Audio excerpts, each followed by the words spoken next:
पनवेल विभागातील श्री साई सेवा मंडळ ओवळे यांच्या वतीने काढण्यात येणाऱ्या ओवळे ते शिर्डी या पायी पालखी सोहळ्याचे यंदाचे 13वे वर्ष आहे। गेली 13 वर्षे मार्गशीर्ष महिन्याच्या पहिल्या दिवशी पायी पालखी यात्रेला सुरुवात करण्याची परंपरा आहे। 8 दिवसात पायी चालत पालखी यात्रेचे शिर्डी येथे श्री साईबाबांच्या दर्शनानंतर सांगता होते। सोमवार दिनांक 2 डिसेंबर रोजी खिडूकपाडा येथे पदयात्रेचा पहिला पाडाव आयोजित केला होता। ग्रामस्थ मंडळ खिडूकपाडा व महिला मंडळ खिडूकपाडा यांच्या वतीने पालखीचे स्वागत करण्यात आले। ग्रामस्थांच्या वतीने महाराष्ट्र राज्य माथाडी व जनरल कामगार संघटनेचे अध्यक्ष प्रभुदास भोईर उर्फ अण्णा यांनी पालखीला मानाचा खांदा दिला। बँड बाजाच्या तालावर वाजत गाजत पालखीचे खिडूकपाडा गावात आगमन झाले। माता भगिनींनी मोठ्या उत्साहात नाच सादर करत पालखीचे जोरदार स्वागत केले।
गावात ठिकठिकाणी पालखीच्या भोईंचे पाय धुवून स्वागत केले गेले।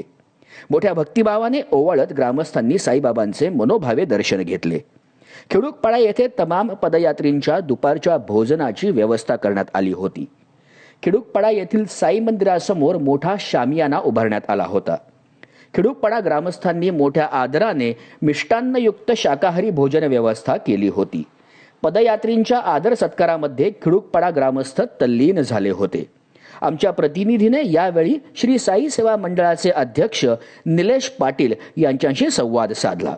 पाहुयात तर काय म्हणालेत निलेश पाटील। गेली 13 वर्षामध्ये हा आमच्या श्री साई सेवा मंडळ पनवेल विभाग ओलेची शिर्डी पद्धती सुरेचा पहिला गेली म्हणजे हा 13वा वर्ष आहे। या 13 वर्षामध्ये खिडूकपाडा ग्रामस्थ मंडळ आणि खिडूकपाडा महिला मंडळाच्या वतीनं जो आमच्या पालखी सोहळ्याचा जो स्वागत होतो तो अस्मरणीय आहे। आणि त्यांच्या गावातले हितचिंतक किंवा त्यांचे साई भक्त प्रबोधन आहेत, अनेक ग्रामस्थ आहेत, यांच्या माध्यमातून महिला मंडळाचं यांच्या माध्यमातून जी सेवा होते साई भक्तांची ती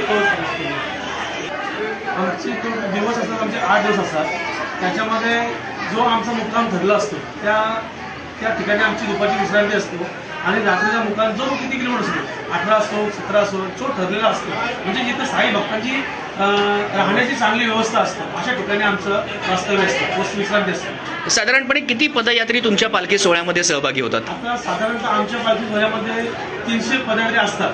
त्यांच्यासोबत ज्यांच्या गाड्या असतात, त्यांचे ड्रायव्हर चालक असतात आणि आमची साई सेवक असतात, आचार्य मंडळ असतात, सर्व आम्ही सोबत आमची घेतलेले असतात आणि 40 सदस्यांची कमिटी।